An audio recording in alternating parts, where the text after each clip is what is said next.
하겠습니다. 시간이 많이 가서 옆 사람과 반갑습니다. 축복합니다. 사랑합니다. 잘 오셨습니다.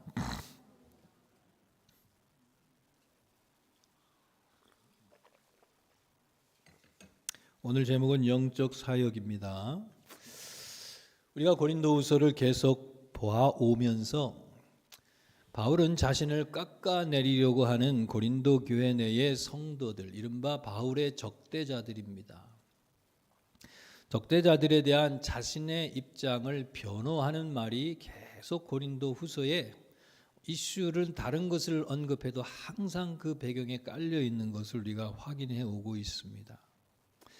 오늘 본문도 바울의 대적자들과 비교하는 바울 자신의 캐릭터죠. 성품이나 태도, 자세를 우리는 비교해 볼 수 있어요.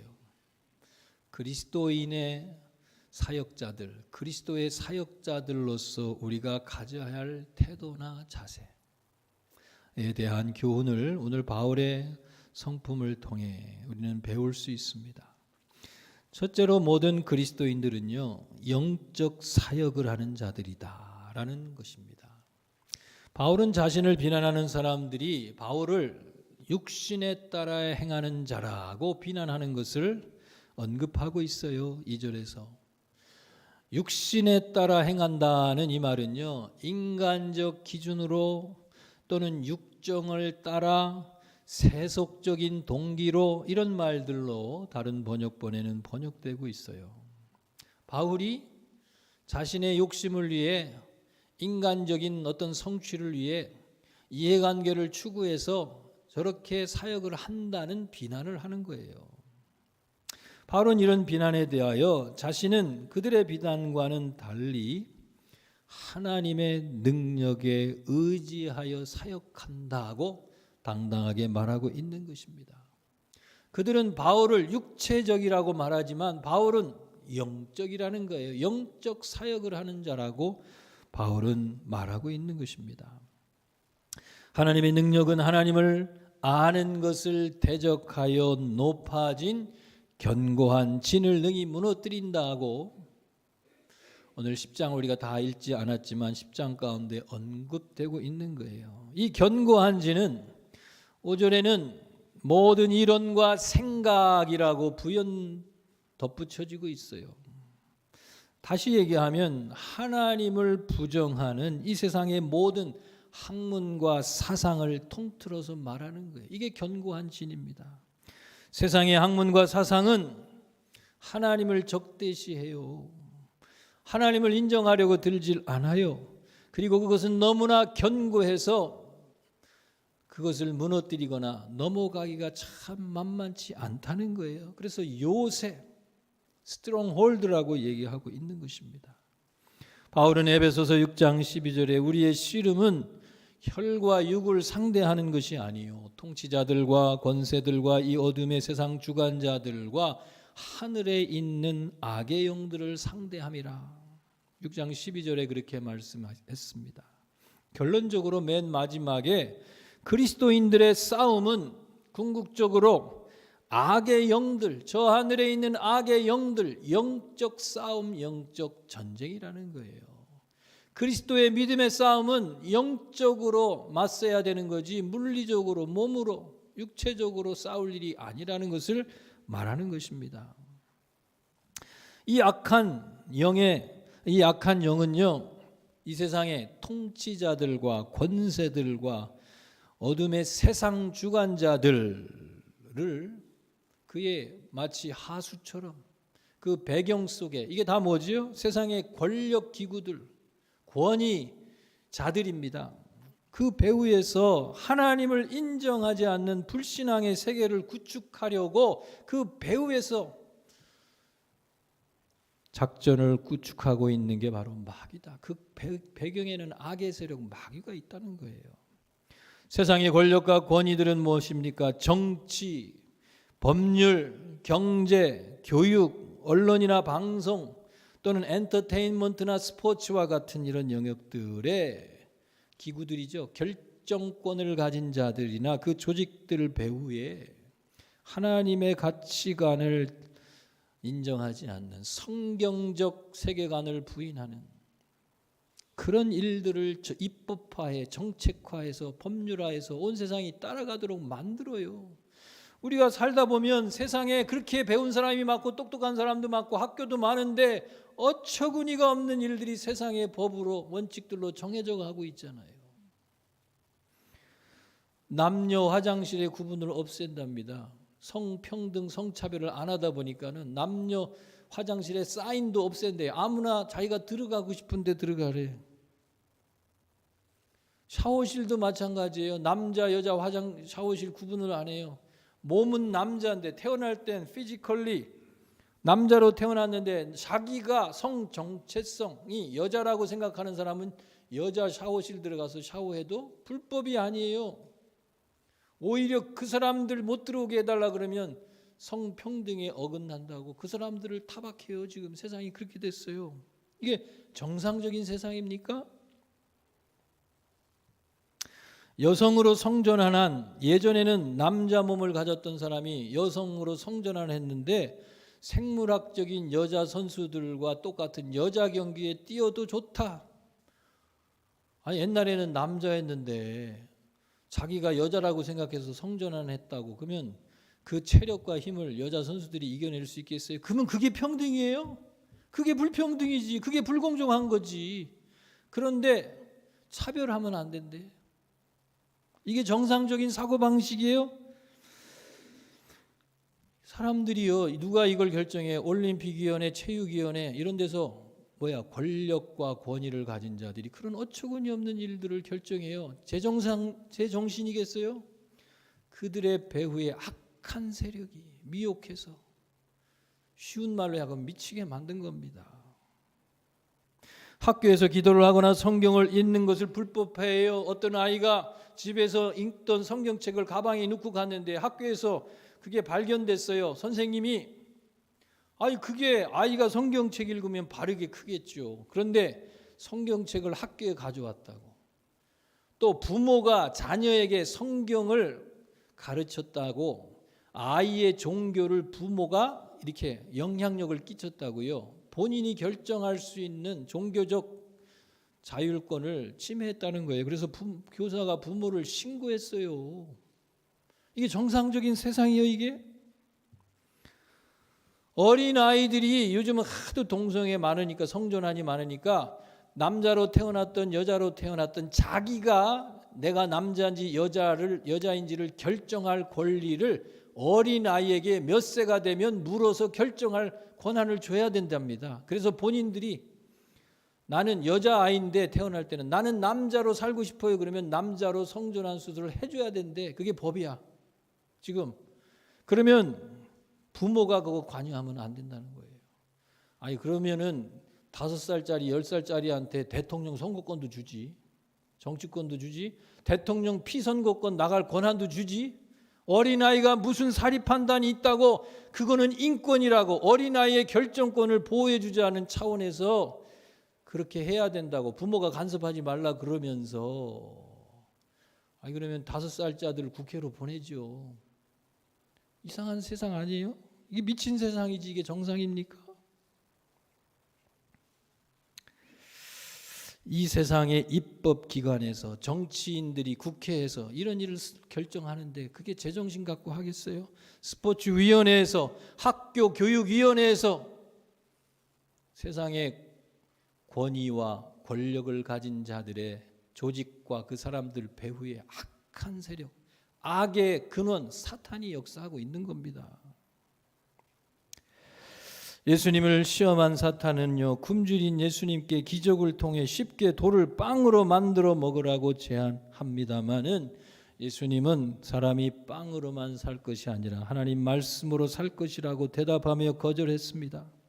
비록 40일이나 굶주렸습니다. 육신의 필요를 채워주는 음식을 채운다고 탓할 일이 아니죠. 그게 잘못된 게 아니죠. 육신의 필요도 채워줘야 살지요.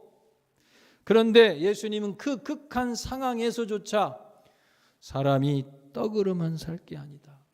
하나님의 입에서 나오는 말씀으로 살 것이라고요. 사탄의 유혹, 기적을 베풀어 쉽게 돌을 떡을 만들어 먹으라는 유혹을 거절했어요.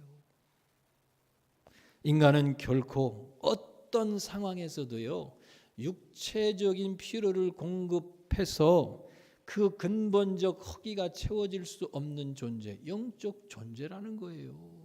그러나 세상은요, 영적 필요는 관심 없고 먹을 것만 주면 된다는 속임수로 세상을 자꾸 부추깁니다. 모든 제도와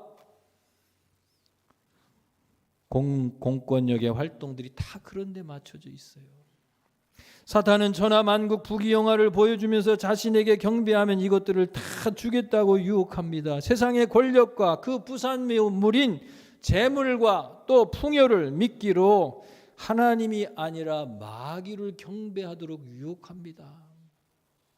아유, 예수님이 뭐 마귀가 꼬인다고 그렇게 그거 넘어가겠어? 세상이 다 예수님 건데 우리는 쉽게 생각할지 모르지만 이 세상의 권력과 재물, 이 세상의 이른바 성공의 산물로 여기는 것들을 통해 인간을 하나님으로부터 멀어지게 하려는 게 마귀의 전략이다라고 하는 것을 우리는 예수님의 시험으로부터 볼 수가 있는 거예요. 예수님은 부귀영화 성공을 포기하더라도 어떻게 해서 마귀와 타협해서 뭐예요? 악의 세력, 정직하지 못하고 그리고 남을 짓밟으면서 그 다음에 거짓으로 부정부패해서라도 성공하는 게 목적이 아니라 설사 성공하지 못하고 덜 가지고 더 누리지 못하더라도 하나님이 원하지 않는 방법들, 성경적 가치관을 타협하면서까지 살지 않겠다는 단호한 믿음의 결단을 우리에게 보여주신 거예요. 우리도 그렇게 살아야 하는 것을 보여주신 겁니다. 사탄은 높은 곳에서 뛰어내려도 아무런 해를 받지 않음으로써 그것을 증명해 보임으로써 자신이 하나님 아들됨을 증명하라고 부추겼습니다. 예수님은 사탄을 꾸짖으셔서 물러가라고 꾸짖으시면서 오직 하나님의 말씀만 들을 것이라고 선택하셨어요. 자신의 능력을 과시해서요, 많은 사람한테 자기의 마술과 같은 퍼포먼스를 해서 인기를 얻어서 사람 대중을 유혹해서 쉽게 성공하라고 부추기는 거예요. 그러나 성도는요, 쉬운 방법, 인기, 나의 명예 아니에요. 하나님만이 드러나도록. 그래도 누가 우리를 살려요? 누가 성공시켜요? 하나님이 내 인생의 주인이라는 걸 믿고요, 결단하며 살아가야 되는 거예요. 마귀는 이렇게 우리를 꼬여서요, 세상적이라는 게 바로 이거예요. 세상적 가치라는 게 바로 이런 겁니다. 무엇을 해도 돈이 최고야, 힘이 있어야 돼, 무슨 수를 써서라도 성공해야 돼. 이게 마귀의 가치관이에요. 죄와 타협해 가면서도 성공하는 게 아니라 혹 성공하지 못해도 나는 거룩한 길을 가겠다. 그리고 마귀가 아니라 마귀에게 굴복하고 경배하고 타협해서가 아니라 하나님을 붙들고 하나님 말씀을 의지할 때 하나님이 우리를 높이시는 분이다. 이걸 선택하라는 거예요. 사탄에 대한 예수님의 이 시험은요, 바로 이 예수님에 대한 사탄의 시험은요, 이 세상 사람들이 인생의 성공을 성취하기 위해 살아가는 방식들을 단적으로 보여주는 좋은 샘플이에요, 샘플. 세상은 육신의 필요와 만족을 추구하며 살아갑니다. 세상은 권력과 부와 풍요를 추구하며 살아갑니다. 세상은 자기가 더욱 주목받고 인정받는 주인공이 되도록 부추깁니다. 사탄은 이런 인간의 욕망을 부추겨서 하나님의 뜻을 외면하고 이기심과 탐심과 자기만족이라는 사탄의 방법을 수용하도록 우리를 자꾸 유혹하는 거예요.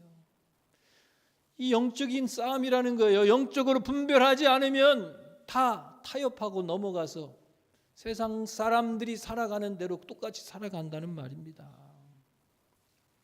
그리스도인들이 이 세상에 이러한 견고한 진들, 그 유혹과 미혹이 너무 강하기 때문에요, 깨트리고 넘어가기가 어려워서 진 요새, 아주 스트롱 홀드라고 얘기하는 거예요. 어떻게 이것을 상대할 수 있겠어요? 오직 하나님의 능력이 아니고서는 불가하다는 겁니다. 바울이 복음을 전하다가 감옥에 갇혔지만 찬양할 때 지진이 나고 옥문이 열려서 피신할 길이 열렸지만 도망가지 않았죠. 피신하지 않았을 때 바울을 지키던 간수가 그 상황을 통해서 어떻게 해요? 바울의 복음을 믿게 되고 듣게 되고 믿어 거듭나는 역사가 있었어요. 죄인이 어떻게 자기를 형 집행하는 권력자들을 굴복시킬 수 있겠어요? 하나님의 능력이 아니면 복음을 그들이 받아들일 수 있겠어요? 성령이 역사해야만 믿음의 싸움에 승리할 수 있다는 겁니다. 에스더는 유대의 민족을 죽이려는 하만의 음모에 하나님 앞에 죽으면 죽으리라고 금식하며 기도하였고요. 나아갈 때, 믿음으로 나아갈 때 어떻게 했어요? 하나님이 왕의 마음을 바꾸시고 상황을 기가 막히게 타이밍을 바꾸시고 원수, 자기를 죽이려던 원수가 처형을 당하고요. 유대 민족이 오히려 존귀하게 되는 전환의 위기가 기회로 바꾸는 이 역사를 하나님이 이루신 거예요. 하나님이. 이 악한 세상에서요, 그리스도인들이 내 자신의 육체만으로, 이 말, 내 육체의 면모입니다. 내 능력, 내 배경, 뭐 내 학력, 이런 걸 가지고 승리할 수가 없어요. 그리스도인들은 하나님의 능력이 아니고서는요, 이 악한 세상을 맞설 수가 없다는 겁니다. 그리스도인들은 영적 사역을 하는 자들이에요. 하나님의 능력에 의지하여 세상을 맞서는 자들입니다. 두 번째로 그리스도인들은요, 외모로 사람을 판단하지 않습니다. 바울은 그의 대적자들을 외모로 사람을 판단하는 자들이라고 지금 언급하고 있어요. 바울의 대적자들은 바울의 편지를 보고서는요, 무게가 있고 힘이 있으나 바울의 편지가 얼마나 엄중하고 그 설득력이 있는지 편지만 봐도 마음이 떨리고요. 바울이 두렵고요. 이래요. 내 자신을 돌아보게 되고요. 편지는 무게가 있고 힘이 있으나 그가 몸으로 대할 때는 약하고 그 말이 시원치 않다고 바울을 평가한 거예요. 바울이 고린도 교회에 문제를 일으키는 자들을 편지를 통해 엄중히 꾸짖을 때 그들은 바울의 그 위엄에 놀랬습니다. 그리고 고린도를 방문한다고 바울이 얘기할 때 두려움과 경계심을 갖고 기다리고 있었던 거예요. 그런데 실제로 바울이 방문해서 그를 맞이하고 보니까 상상하던 거하고는 딴판이었어요. 편지 속에 거론한 그의 문필력은 아주 엄중했는데 바울이 와서 설교를 할 때 보니까 뭐 언변이 그렇게 신통치 않아. 뭐 대단한 줄 알았더니 별것 아니네. 또 그 생김새를 보니까요, 바울이 그렇게 기도했잖아요. 육체의 가시를 면해달라고 하나님께 기도를 했는데 내 은혜가 약할 때 더 크다고 하시면서 하나님이 응답해 주지 않았어요. 육체의 연약함을 갖고 있었던 것으로 보여요. 그게 무엇인지는 정확히 알 수는 없지만 허약했던 거죠. 그러니까 보니까는 몰골이 뭐 이렇게 좀 엄중한 말투를 보면 좀 체격도 좀 당당할 줄 알았더니 비실비실하네. 그러니까 어떻게 해요? 별거 아니야. 만나보고는 오히려 더 그를 만만하게 여기게 된 겁니다. 외모도 능력이 될 수 있어요. 요즘은 피트니스로 몸을 멋지게 보이려고 몸을 만듭니다. 패션이나 미용을 통해서 자신이 조금 더 매력적이게 어필되도록 꾸밉니다. 뭐 이런 것들이 자신을 잘 관리하는 또 능력으로 여겨져요. 회사에 취업 인터뷰 갔는데 뭐 옷이 단정하지 않고 뭐 나이스하게 보이지 않으면요, 어떤 사람들은 너무 이렇게 좀 몸이 어떻다 그러면은요, 자기 관리를 못했다고 또 평가를 해버려요. 몸을 단정하게 하는 것, 멋지게 보이는 것도 능력입니다. 그게 잘못된 게 절대 아니에요. 그러나 외모만으로 사람을 다 평가할 수 없다는 거예요. 적어도 그리스도인들은 내면의 가치를 볼 수 있어야 된다는 겁니다. 사울왕이 그렇지 않아요. 용모가 준수하고 기골이 장대했습니다. 다른 사람보다도 머리가 하나 더 클 만큼 체격이 아주 늠름했어요. 그런데 왕이 된 지 얼마 되지 않아서 그는 자기 멋대로 행동하면서 하나님에게 아주 골칫거리가 됐어요. 하나님은 사무엘에게 사울의 용모와 신장을 보지 말라. 내가 이미 그를 버렸노라. 나의 보는 것은 사람과 같지 아니하니 사람은 외모를 보거니와 나 여호와는 중심을 보느니라. 겉모습은 멀쩡한데 하나님에게는 트러블 메이커. 반면에 사울을 대신해서 왕으로 삼으려고 선택하신 다윗은요, 오늘날로 얘기하면 후보 명단에도 들지를 못했어요. 사무엘이 이새의 가문을 방문해서 그 아들 중에서 왕을 뽑으려고요, 하나님께 제사 드린다는 구실로요, 아들 중에 하나 쓸만한 놈이 있나, 왕으로 세울 놈이 있나 보려고 하나님이 보내셔서 갔는데, 다윗의 아버지 이새가 참 희한하죠. 7 아들을, 큰아들부터 불러서 면접을 보는데 사무엘 앞에 다 보여도 마땅한 사람이 없어. 사무엘은 큰아들 보고 둘째 아들 보고 잘생기고 늠름하고 훌륭해 보여 기름 부으려고 그랬더니 하나님이 말리셨어요. 없었습니다. 인간적 기준하고 달랐어요. 심지어 다윗 왕은요, 아버지도 별로 탐탁치 않은 것 같아요. 아니, 사무엘 선지자가 와서 아들들 보자는데 7 아들 다 봐도 마음에 드는 자가 없는데 왜 다윗은 그냥 보여줄 생각을 하네. 더 없느냐? 그러니까 그제서야 저 양치느라고 들러보낸 놈이 하나 있긴 있는데 그거 봐야 별거 없다는 얘기죠. 부모가. 아버지도 인정하지 않는 아들이었어요. 저는 가정사에 무슨 내력이 있는지는 모르겠지만 형들도 아이 막내 아들 동생이 얼마나 사랑스럽겠어. 아버지가 군대에 가 있는 형들 면회하고 오라고 갔더니요, 형들이 아주 다윗을 타박하는 게 성경에 나오잖아요. 까불지 말라는 거예요. 골리앗이 나와서 설치니까 저놈이 누굽니까? 모르니까는 야, 넌 알 것도 없어. 뭐 조그만 놈이 나서고 그래. 이런 식으로 타박했어요. 부모에게도 형제에게도 별로 인정받지 못하던 다윗이었지만, 그러나 그는 이스라엘 역사의 가장 위대한 왕이 되었습니다. 외면으로 사람을 판단하지 마세요. 하나님도 외모로 사람을 판단하지 않습니다. 재밌는 영상을 봤어요. 몰래 카메라잖아요. 어떤 어린이, 멀쩡한 어린이 아이를 이렇게 불러다가 아르바이트 시키듯이 한 거죠. 너 여기 좀 앉아 있으라 그러고요. 멀쩡한 아이 앞에 박스를 하나 놓으니까요, 지나가는 사람들이 그냥 그 어린아이가 거기 거지처럼 앉아 있다고 불쌍하다고 막 돈을 내줘도 돈이 수북히 쌓였어요. 옆에 있는 초라한 행색의 노숙자들은 뭐 동전도 안 놓고 가는데 그 어린아이의 돈이 수북히 쌓였어요. 몰래 카메라예요. 그러니까는 이 사람이 나중에는 또 그 돈을 다 수거해 갖고요, 사실은 이게 몰래 카메라인데 우리는 당신을 드리겠다고 노숙자 꾀지지 한 분한테 드리니까 이분이 돈을 받고 사양하다가 받아가고 고맙다고 받고서는 어디를 가느냐? 저 슈퍼마켓 있는 쪽으로 가는 거예요. 그러니까 생각하기를 저 양반이 가서 또 술을 잔뜩 사 먹으러 가나? 마약을 사 먹으러 가나? 쫓아가서 이렇게 촬영을 했는데 슈퍼마켓 가서 물건을 그냥 한 보따리 사오는 거예요. 그러더니 자기 노숙자 옆에 같이 앉아있던 주변에 있는 사람들한테 한 봉지씩 갖다 주는 거예요.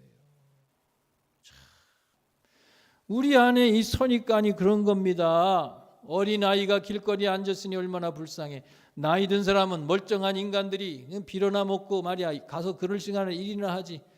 그건 우리가 표면상으로 보는 판단이에요. 다 사연이 있어요. 사연이. 어떤 사람은 병들어서, 어떤 사람은 시리에 차서, 어떤 사람은 무슨 일이 있어서 낙심해서, 우리가 알고 보면 다 사연이 있어요. 그러니까 섣불리 판단하지 말라는 거예요. 이해해주고 인정해주고 기다려줄 여유가 우리 그리스도인들에게 좀 있어야 됩니다. 잘생겼다고요, 마음씨 착하다고 속단하지 마십시오. 좋은 학교 나왔다고 성실한 사람일 거라고 착각하지 마세요. 교회를 오래 다녔다고 신앙이 좋을 것이라고 속단하지 마십시오. 과수원집 딸이라고 예쁠 것이라고 단정하지 마세요. 만나봐야 돼. 양복을 입었다고요, 다 경건하리라고 속지 마세요. 기도가 유창하다고 성령 충만하다고 착각하지 마세요. 글을 잘 쓴다고 연설, 말도 잘할 것이라고 속단하지 마시란 말이에요. 반대로 행색이 초라하더라도 못생겼더라도 체격이 왜소하더라도 그 사람이 수준이 그렇다고 속단하지 마시라는 거예요. 우리 그리스도인들은요, 적어도 그렇게 하라는 거예요. 노숙자가 예배 시간에 들어왔어요. 저기서부터 들어오는데요, 초라한 행색에 냄새나고 꺼지지 않은 사람이 들어오니까 사람들이 다 피하고요, 저 뒤에 앉으니까요 사람들이 그 주변에 하나도 안 앉더래. 냄새나고 아우 저 지저분한 사람이 왜 예배당에 와서 저래? 그랬는데 그 사람이요, 예배 시간 막 찬양하는데 앞으로 막 걸어 나오더래요. 그러니까 아니 이 사람이 어디로 올라올라 그래. 예배 시간에 말렸더니 모자를 벗고 옷을 벗으면서 나예요. 나. 누구예요? 담임 목사님이었대. 담임 목사님. 일부러 그렇게 했대. 어느 주일에. 실제 얘기입니다. 실제 얘기. 어떤 사람들은요, 술 취한 사람은, 냄새나는 사람, 쓰레빠 신고 오는 사람은 교회에 어디 와서 그러냐고. 다 사연이 있어요. 오죽하면 그러고 다니겠어. 그런 사람에게야말로 교회가 필요하고 복음이 필요하고 예수가 필요한 거예요. 우리 판단으로 자꾸 합격 불합격 가르지 마시라는 거예요. 그리스도인들은 외면으로, 외모로, 육체적으로 사람을 판단하지 마시라는 거예요. 그리스도인의 사역자들은 사람을 본연의 가치대로 존중할 수 있는 자세가 필요하다라고 하는 것입니다. 마지막으로요, 그리스도인들은요 자신을 자랑하지 않습니다. 그러면 위에서 쭉 말씀드렸는데 우리가 제대로 하나님의 뜻대로 사역을 하는 하나님의 사역자들인지를 그러면 어떻게 구분할 수 있을까요? 말짱한 옷을 입어도요, 겉으로는 유창해도요, 그게 아닐 수 있다면 진짜는 그럼 뭔가요? 오늘 본문 속에서 찾아볼 수 있는 단서는요, 한 가지, 그가 공동체를 세우려고 하는 자인가, 자신을 드러내려고 하는 자인가, 공동체를 정말 온전하게 세우고자 하는 자인가, 이게 하나의 중요한 지표라는 거예요. 바울은 하나님께서 자신에게 주신 권위는 무너뜨리기 위해서가 아니라 세우려고 주신 것이라고 8절에 얘기하고 있습니다. 바울이 그의 대적자들을 엄중하게 꾸짖었던 것이나 반대로 고린도 교회를 격려하고 사랑하고 위로했던 것은요, 모두가 다 자신을 드러나고 단순히 자신을 변호하려는 것만이 아니에요. 고린도 교회가 좀 제대로 건강하게 세워지기를 바라서 그렇게 했던 것이에요.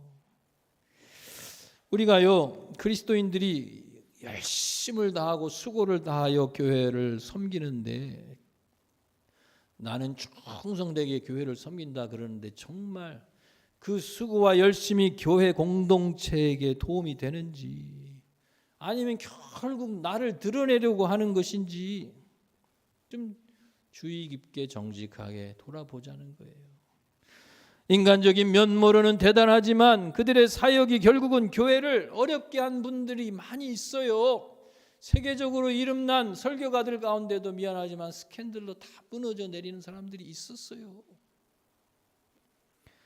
바울의 대적자들은 바울을 비난하는 반면에 어떻게 했어요? 자기 자신들은 드러내려고, 자랑하려고 칭찬하는 자였어요. 스스로 자기를 칭찬하는 자, 드러내는 자. 바울을 깎아내리려는 이유도 교회 안에서 자신들이 더 주목받고 자신의 영향력을 강화하려고 했던 자들입니다. 바울은 여기 또 15절에 보니까요, 남의 수고를 가지고 분수 이상의 자랑을 하지 않았다고 말합니다. 또 남이 이루어 놓은 것들을 마치 자기의 성과인 양 떠벌리지 않았다고 16절에 얘기하고 있어요. 이 말은요, 바울의 대적자들을 염두에 두고 한 말이에요. 바울은 자기의 생명을 바쳐 희생적으로 고린도까지 나아가서 복음을 전했던 것인데, 지금 고린도 교회에서 바울을 적대시하면서 교회를 휘두르려고 하는 거짓 지도자들은요, 그렇게 바울처럼 헌신하지도 않고요, 자신이 교회 주인 되려고 행세하려는 자들이란 말입니다. 자기들이 수고에 씨를 뿌리지도 않고요, 열매는 다 거두려고 하는 자들이라는 것을 지금 빗대서 얘기하고자 하는 거예요. 그리스도인들은 자기를 자랑하는 자들이 아닙니다. 그리스도인들은 오직 주님이 돋보이도록 해야 하는 자들이에요. 그리스도인들은 자기 스스로를 자랑하거나 남들로부터 인정과 칭찬을 구하는 자들이 아니라 오직 주님께 인정과 칭찬받는 것으로 만족한 자들이에요. 그게 오늘 마지막 부분 17, 18절에서 언급하고 있는 바입니다. 예수님께서는 사람에게 보이려고 그 앞에서 너희 의를 행하지 않도록 주의하라. 산상수훈의 6장에서 말씀해 주셨어요. 사람에게 보이려고 너의 의가 드러나지 않도록. 여기 의라는 것은 좋은 일이에요. 여기 말씀하시는 바가 뭐예요? 사람에게 보이려고 기도하거나 심지어 금식 기도하는 것 중에 또는 구제하는 것 중에도요, 뭐 때문에? 사람에게 인정받으려고 보이려고 하는 자들은 이미 상을 다 받았다. 그래서 하나님께로부터 상을 받을 게 없다고 예수님이 말씀하셨어요. 교육학에서는요, 인정과 칭찬이 어린아이들에게 동기유발을 일으켜서요, 해보겠다는 어떤 그 도전의식, 성취의식을 준다는 거예요. 교육학적으로 도움되지요? 인간관계론이나 처세술에서는요, 사람을 칭찬하고 인정하면 그게 내가 성공할 수 있는 좋은 어떤 방편, 처세술이 된다는 거예요. 그런 말이 있어요. 아부도 능력이다. 왜? 다른 사람을 참 이렇게 기분 좋게 해주면요, 결국은 그 사람도 기분 좋고 그 사람도 나를 호의적으로 봐서 안 줄 것도 주게 된다는 거예요. 소개해주고. 아부도 능력이다. 인간관계에선 틀린 말이 아닙니다. 그러나 다른 사람들에게는 그렇게 해주십시오. 그러나 남들로부터는 내 자신이 그것을 기대하지는 마시라는 얘기예요. 왜 우리 그리스도인들마저도 남들의 인정과 칭찬에 그렇게 목말라 있나요? 우리는 남들이 알아주는 것에 왜 이렇게 목말라 있어요? 쉽게 단적으로 얘기하면요, 제가 단적으로 아주 그냥 심플하게 얘기하면 못나서 그래요. 못나서. 다른 말로 얘기하면 자존감이 낮아서 그래요. 그리스도인들의 자존감은요, 내 자신의 능력으로부터 또는 이웃의 평가로부터 얻어지는 게 아닙니다. 하나님께서 나를 어떻게 보시는가, 하나님이 나를 어떻게 대우하셨는가를 알게 되면 인정과 칭찬에 굶주린 우리의 낮은 자존감, 열등감은 치유될 수 있습니다. 예수 그리스도께서 나를 위해 십자가에 피 흘려 구원하시고자 자신을 다 바친 그 대상이 바로 나라는 사실, 하나님이 우리를 얼마나 존귀하게 대우하시는지, 하나님이 기쁨을 이기지 못할 만큼 우리를 사랑한다는, 이번 주 어젠가요? 월상 예배 때도 스바냐 3장 17절, 그게 찬양으로 우리가 불렀잖아요. 너의 하나님 여호와가 너희 가운데 계시니 그는 너로 인하여 기쁨을 이기지 못하시는 바, 하나님의 사랑받는 자라는 이 사실을 우리가 알게 되면 세상으로부터의 인정과 칭찬고 뭐 기대할 것도 없어요. 하나님이 나를 그렇게 귀하게 여기시는데, 우리는 하나님께서 그 모든 것을 쏟아부어 자신을 다 내어줄 만큼, 그리스도께서 우리를 위해 죽으실 만큼 우리를 사랑한 그 사랑받는 존재입니다.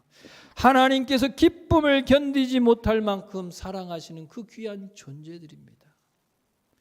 이 사실을 굳게 믿으시면 인정과 칭찬, 내 문제가 다 해결될 수 있습니다.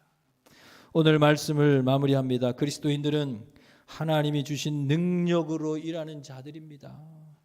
나를 자랑할 것도 내가 마땅히 받을 영광도 기대할 필요가 없어요.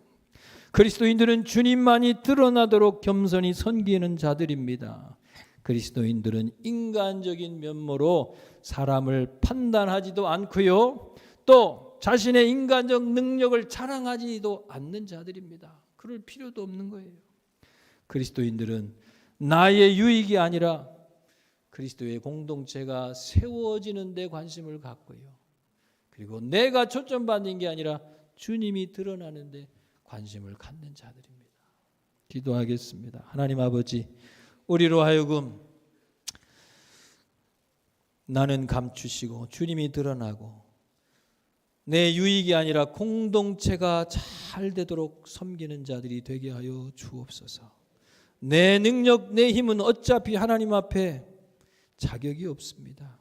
오직 주님이 주신 능력을 의지하여 주의 사명을 감당하는 저희들이 되길 원합니다. 예수님의 이름으로 기도합니다. 아멘. 다 같이 일어나시겠습니다.